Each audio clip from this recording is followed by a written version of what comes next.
You're listening to eLearnChat, where talk is knowledge. Hello and welcome to eLearnChat, our new podcast featuring prominent leaders, shakers and movers in the e-learning and training industry. Your co-hosts are Rick Zanotti and Terrence Wing.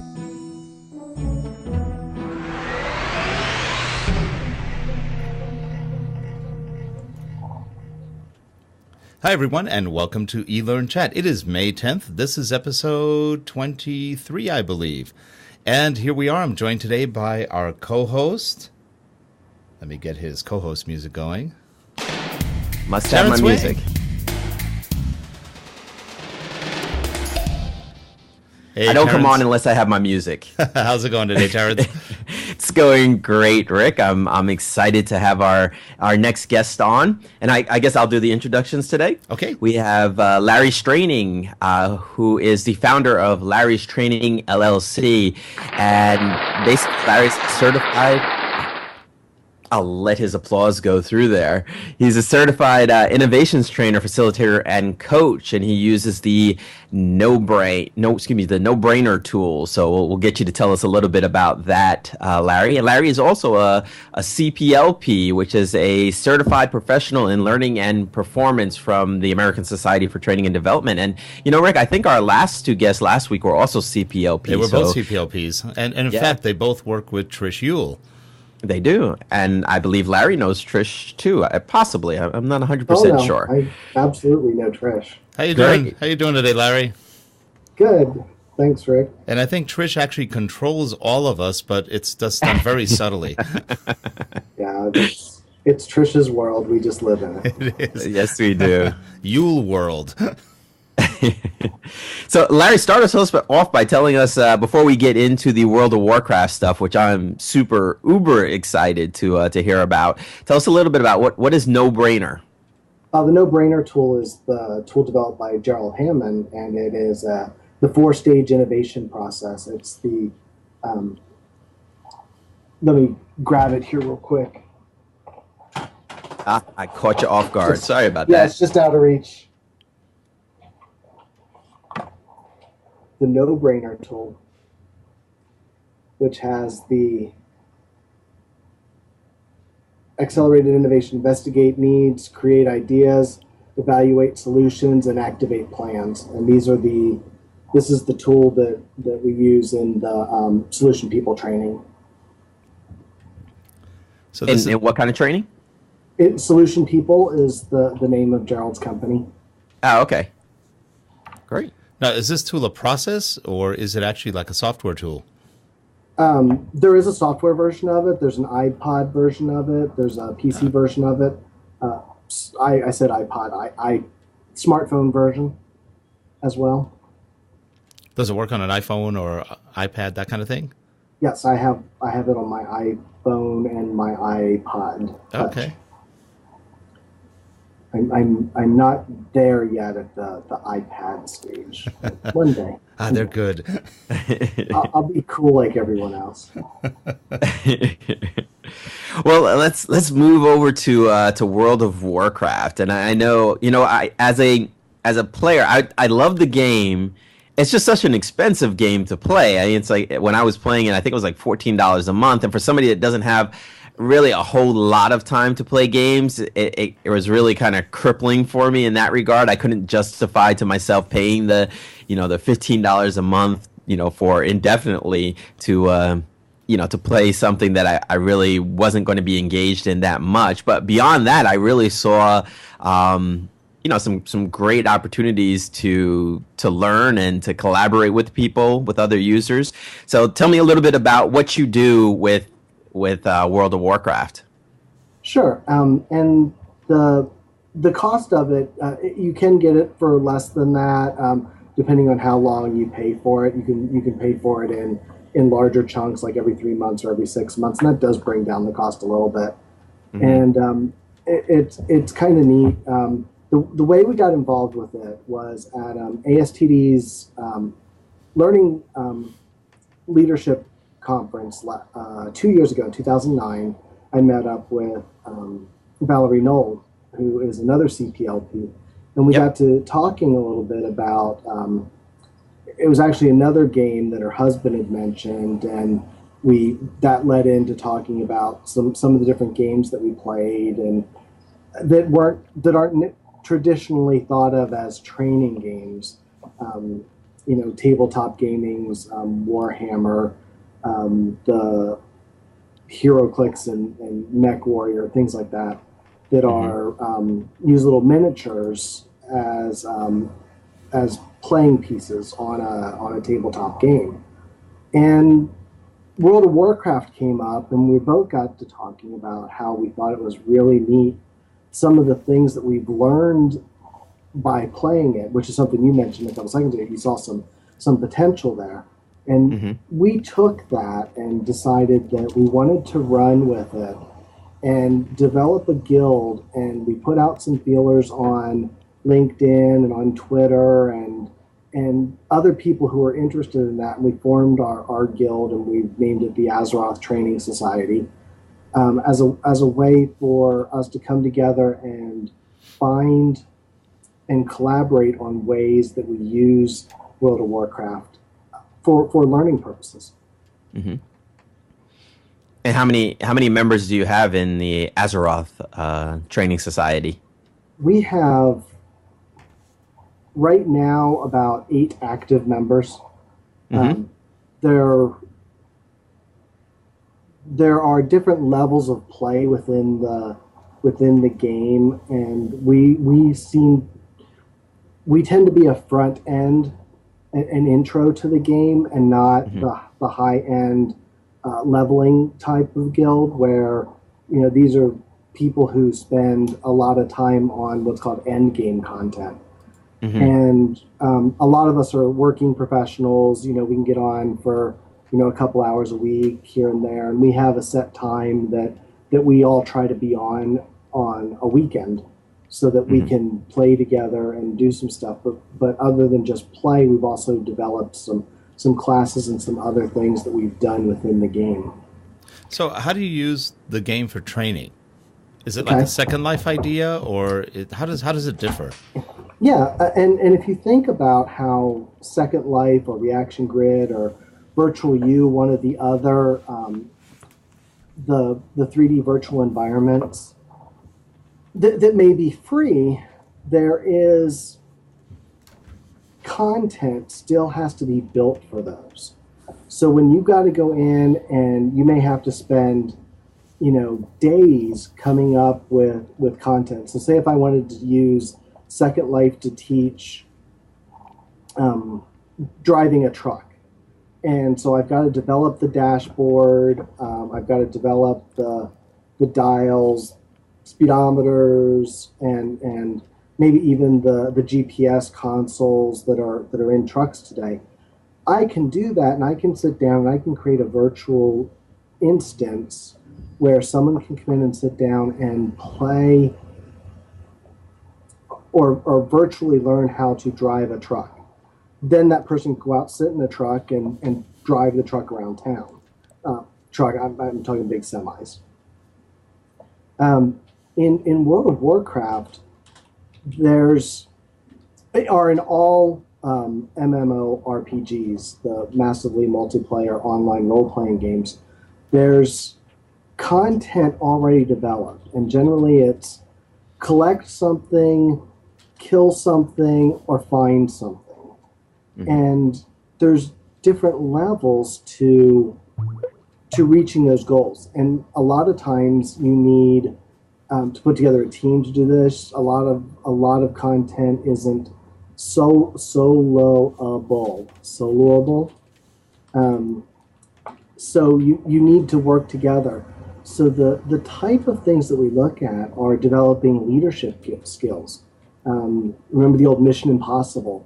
The first 10 minutes of the show was him putting together his team based around what the end goal was. And so you need to know, do we need someone who's going to be responsible for doing a lot of damage? Do we need what's called crowd control, where there's a lot of enemies coming at us at one time? That sounds like life in LA. And you can look at that. So we're looking at the leadership skills. Can I go in and how do I talk to people? How do I relate with people? How do I relay objectives? And looking at the business side of things, goal setting, developing communication skills, and we've also talked about how Twitter has really helped in our gaming environment, because if you look at it, you've got a couple seconds to type in a clear message that's going to show up on the screen for everyone to understand before something bigger comes along and thumps you all. That's a technical term. World of Warcraft technical term? No. What was it? An LA technical term. Okay.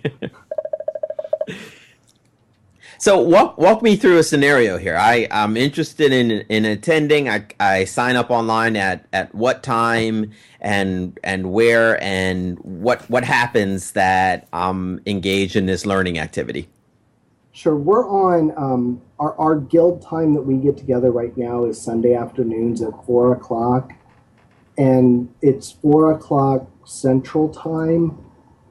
Not because that's where a couple of us live, but that's the time that the server is. There are hundreds of servers that are on different time zones, and generally you're in a time zone that's close to you. So if you were to create a character on our servers called the Sisters of Elune, and on the Sisters of Elune server, you would get on, you could ask for one of the guild officers, which is another thing that we do. We treat our guild as a business. We have a guild master who is basically our CEO. Valerie is our guild master right now, Valerie Knoll.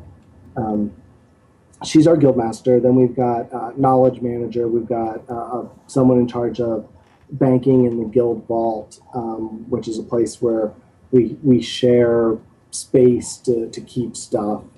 We have an event coordinator position, so we try to make sure that stuff is publicized so that people know when we're doing something. We then go into these events, whether they're planned, and we have to work together to get our members to a certain level. Just to come in, we could, within a couple hours, we could have you at a level where you could go in and you could do a dungeon. They're called instances. They're not necessarily all dungeon-esque. It can be outside. It can be, some of them are up in the air. There's all these, but they're instanced where they're taken outside of the rest of the realm. So only your group is in there at that time. Think of the holodecks on Star Trek. They have 10 different rooms that you go into, and only one room can be used by one group of people at a time. So if I was selling this to a corporation, and I'm trying to get them to get a small group of, I don't know, sales reps, let's say, to come into World of Warcraft and participate in this sponsored training event. What's the pitch? What's the proposal for the high level, the decision maker, and why they would want to engage their employees in this type of activity? Sure. The model or the pitch behind it would be is you're trying to improve on some leadership or some communication skills. Again, I can't bring in someone into World of Warcraft and have them learn product knowledge or learn about your company's history. But if I want to put them through some scenarios and watch how they act, doing post instant reviews or after action reviews, sometimes they're called. Doing one of those, having the other team members report back on how everyone else has done, you can get some good feedback from that, and to see how, I've been in instances before where I thought I was doing, a really good job, only to find out that I wasn't communicating in the style that a certain person needed, or I wasn't paying enough attention to a certain area. This gives you that chance to get feedback in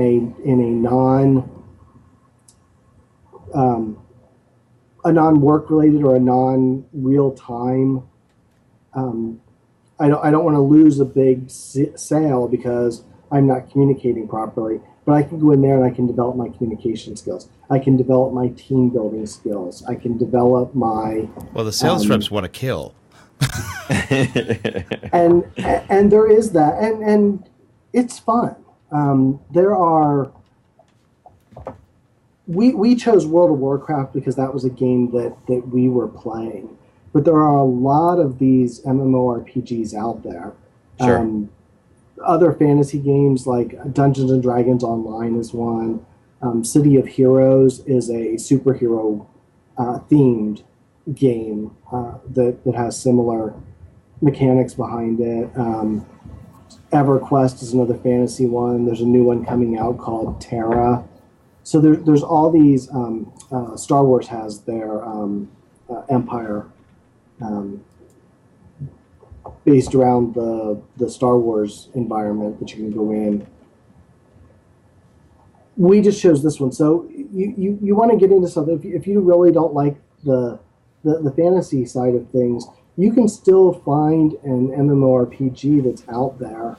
I have another friend here locally who wasn't really into that, but we started talking, and he was finding the same things, the same skills, communication skills, dealing with people, negotiating in Farmville on Facebook as we were doing on World of Warcraft.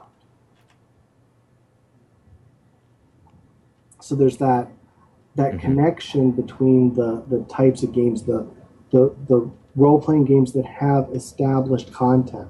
Now, you were mentioning cost earlier. If I were to develop, or I'd have to hire a developer to go out and create, say, the truck simulator, there's going to be some real expense behind that. I'm looking at, I don't know if I'd call them necessarily soft skills, but the communication, the teamwork, goal setting, things like that I'm doing within World of Warcraft. There's no design behind that. There's less than 50 cent a day charge for an account to go in and do that. And I'm not saying one way or another that the cost is going to be extremely less over time, but I think that the cost argument can be taken away, because you can have several players in a business environment go onto an account to play the game.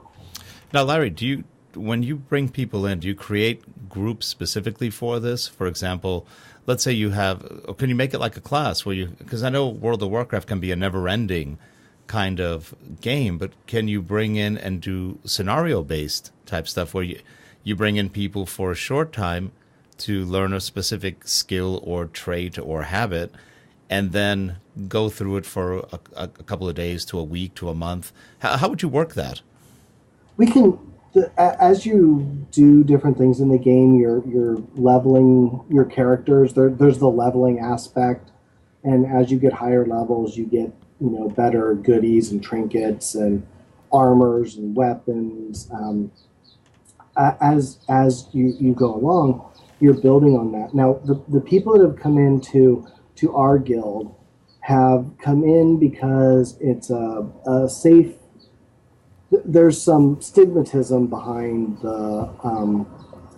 when you get into a game like that, they want you to be able to immediately be up and running, and we don't want people to necessarily do that. We've had people that have never been in an MMORPG before come in and learn the game, and then as they got higher in level, they have moved on to other guilds. So if I were to take someone like that, whose only purpose is to come in and to start a brand new character, to go through some classes, we have talked about where we go into the instances, and there are certain roles that each character takes on, and then we do debriefings afterwards. And as the characters progress, then they have the opportunity to stay around. And we've had some people who have done that.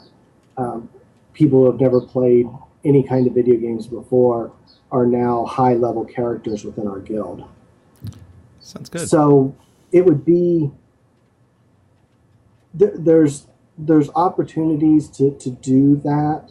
Now, outside of the actual gameplay, we've done other types of classes. Like, part of playing World of Warcraft is everything's controlled by your keyboard and your mouse.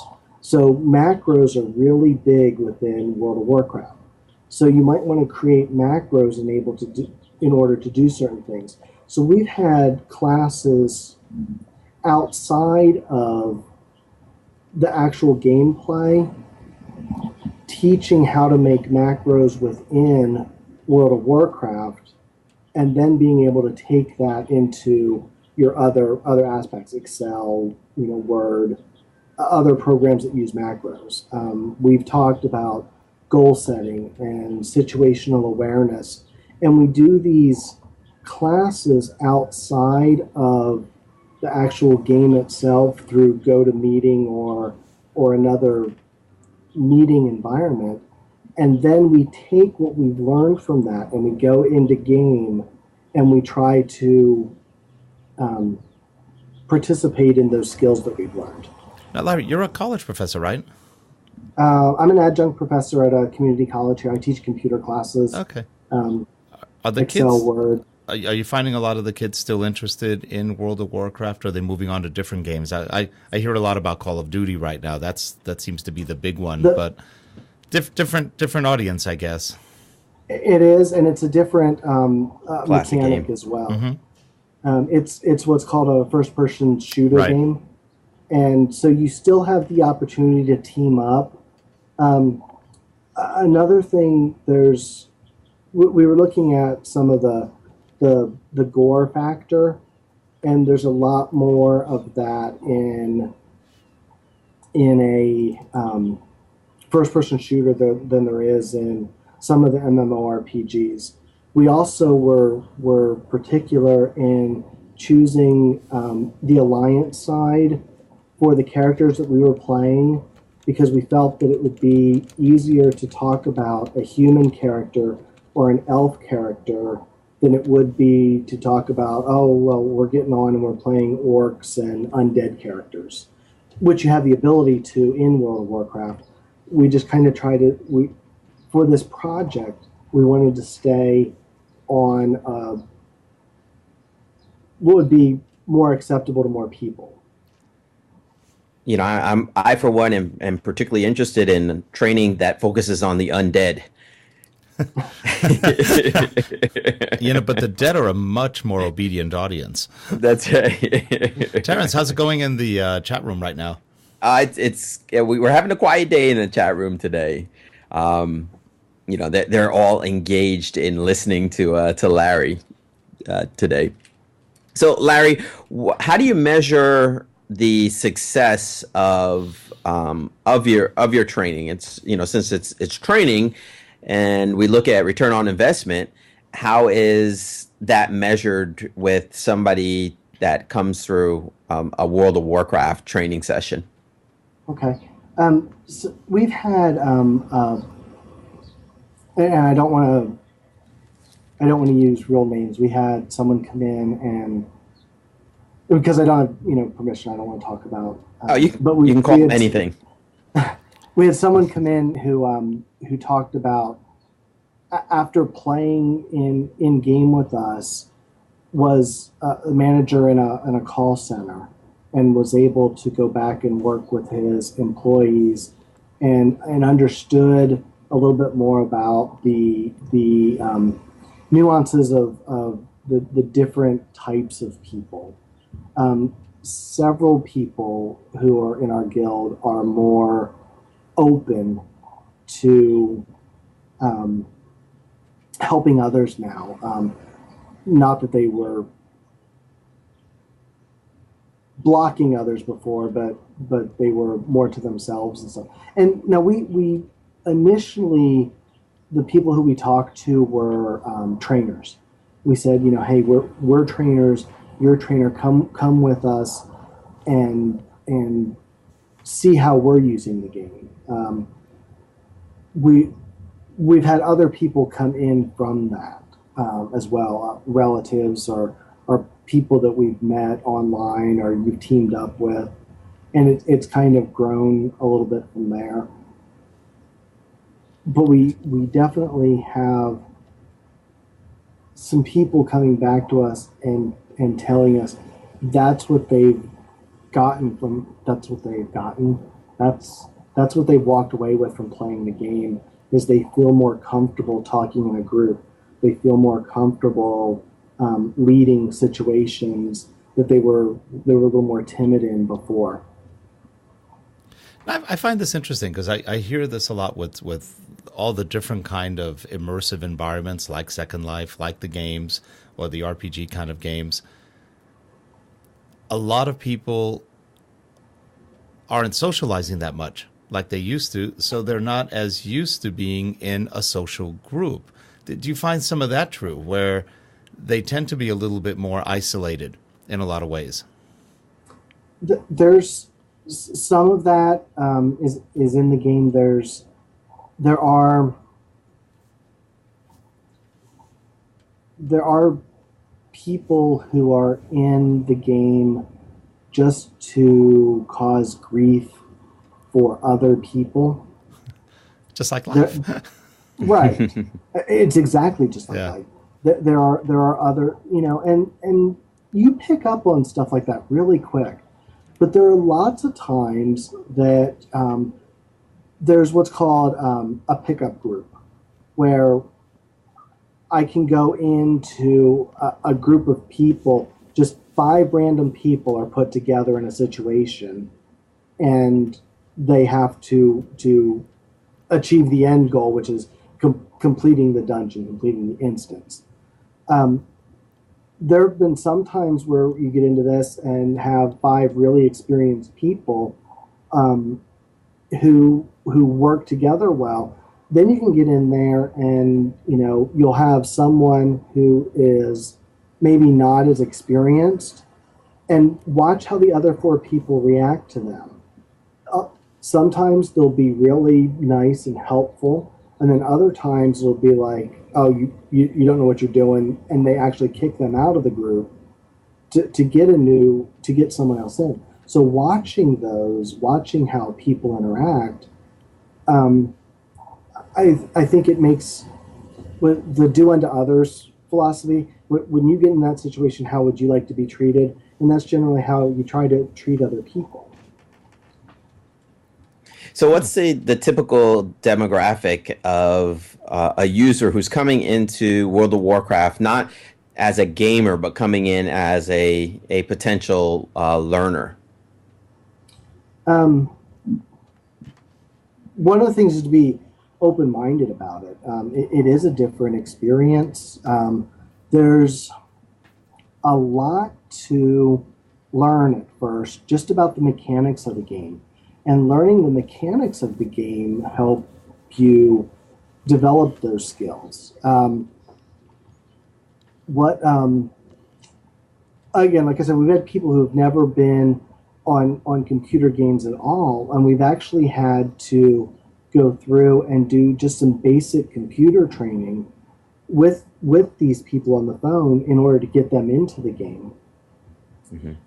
I know right now that in our guild, we're probably in the 30 to 50 age group.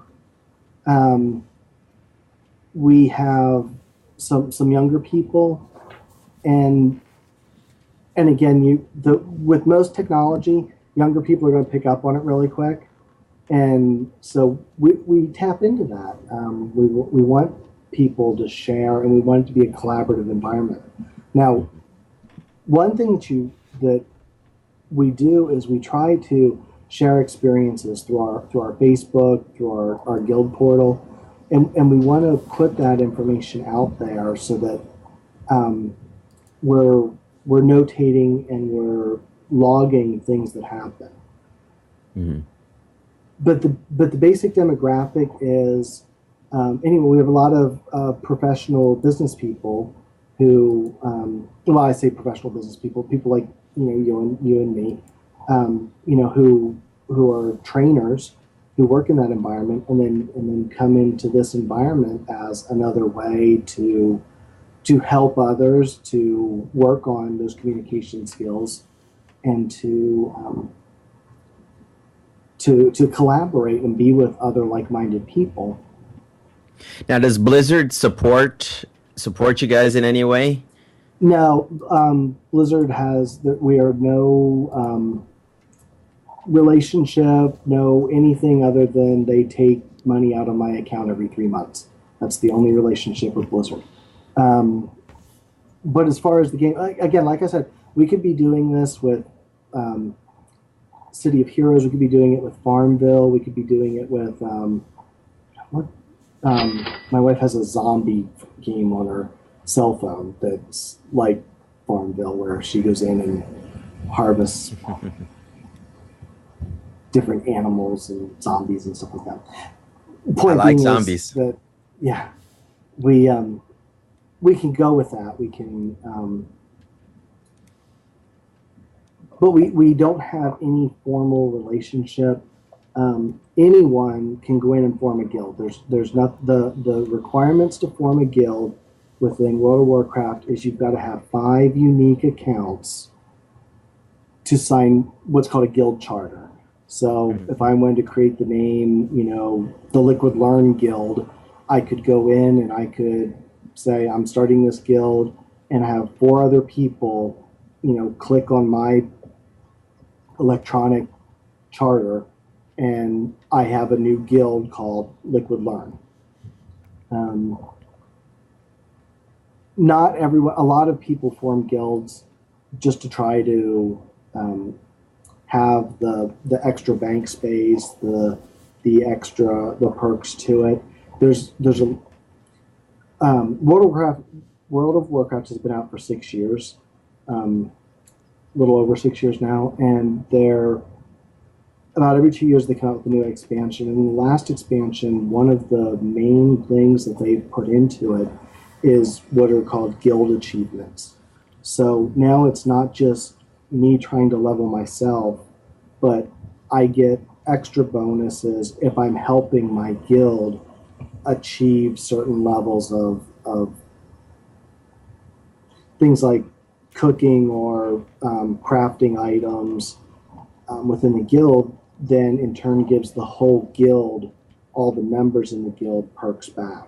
So they've caught on to that, and they're now heavily pursuing or encouraging the guild activities.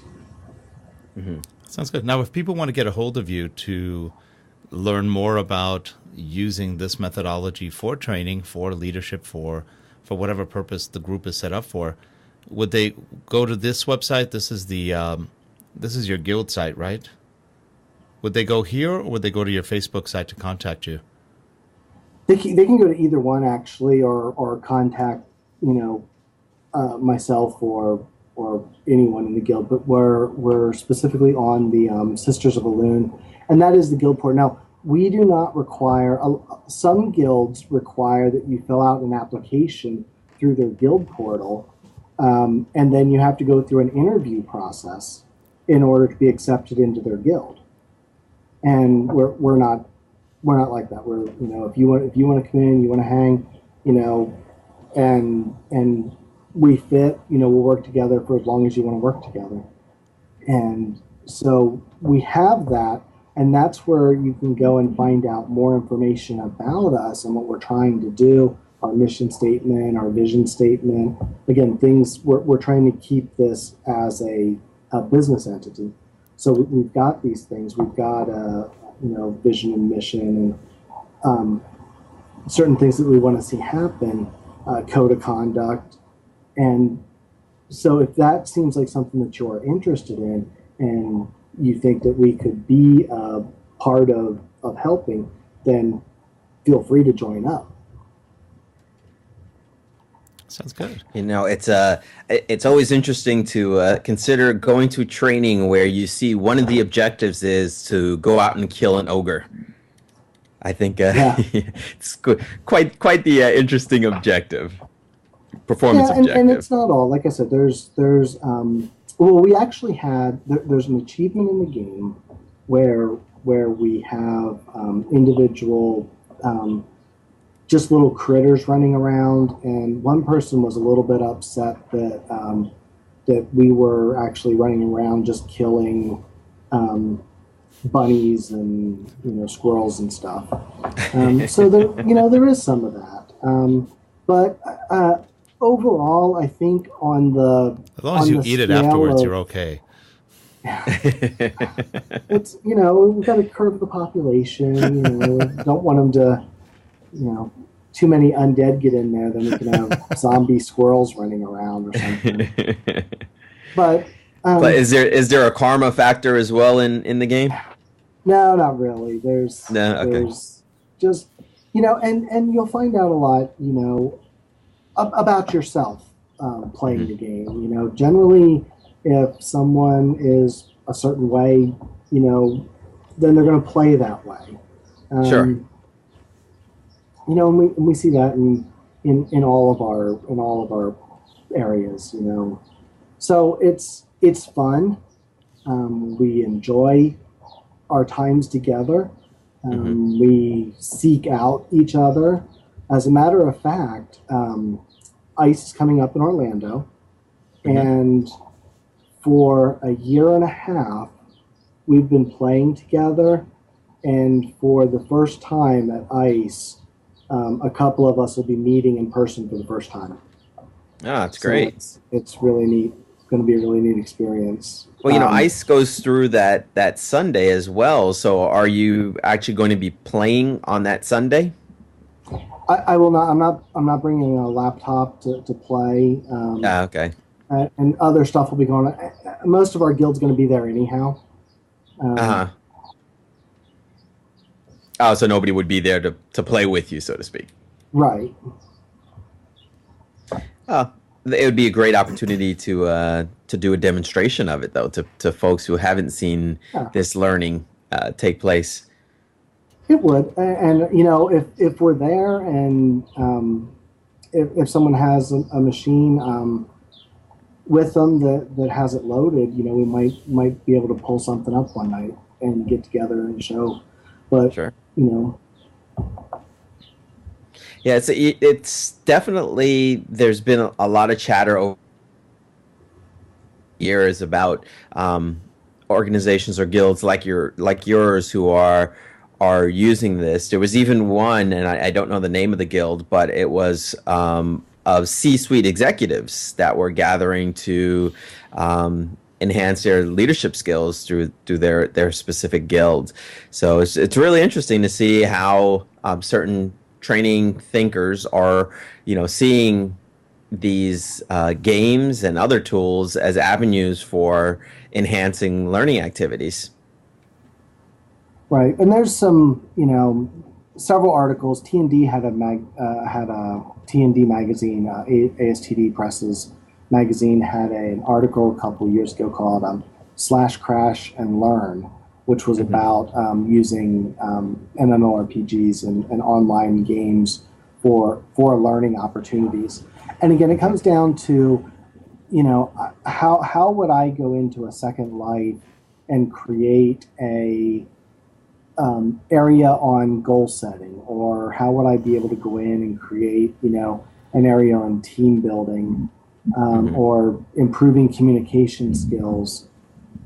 Where with World of Warcraft or one of the other games, I can go in using its existing content and build on those skills. And I'm not saying, everyone run out and buy it, and, that Blizzard stock's going to triple overnight, but I think it's a good opportunity to look into. And all of the people who have tried it are still playing with us. So Sure. even if, you got out of it what you originally came for, there's that opportunity to still enjoy the game and still fellowship and talk with other people. That sounds great. Well, we are pretty much near the end of our show here. End of our music. Yeah. Larry, do you have anything to promote before we close up the show? Oh, we've got ICE coming up, and I am doing a session on Monday the 23rd, learning innovations with today's tech tools. Awesome. I'll be using QR tags and Twitter primarily in that course. It's an hour-and-a-half session. That's great. Great. That's Well, great. I look forward to finally meeting you at ICE myself. Yep, I know last time, I think it was Tech Knowledge, we tried to touch bases, but we seemed to miss each other because of the weather. It kept you at home. Yeah, I got a little bit. The state of Oklahoma pretty much got snowed in that week. Yeah, sounds Great. good. Well, thanks. All right. And next Larry, week, thanks so much. Who do we have on the I show next appreciate week? the opportunity to be here today. Oh, we're more than glad to have you on. Who's on next week, Terrence? Next week we have Alicia Sanchez, and she's going to be showing us her new learning game as well. So we're keeping with the learning theme, the game theme. Yeah, the game theme. Yes. Life is a great. game. Anyway, Looking and for all forward of to you it. in the chat room, thank you for being here, and we will see you all next week. Thanks a lot, Larry. Okay, bye-bye. Thanks. Thanks, Larry. Take care, everyone.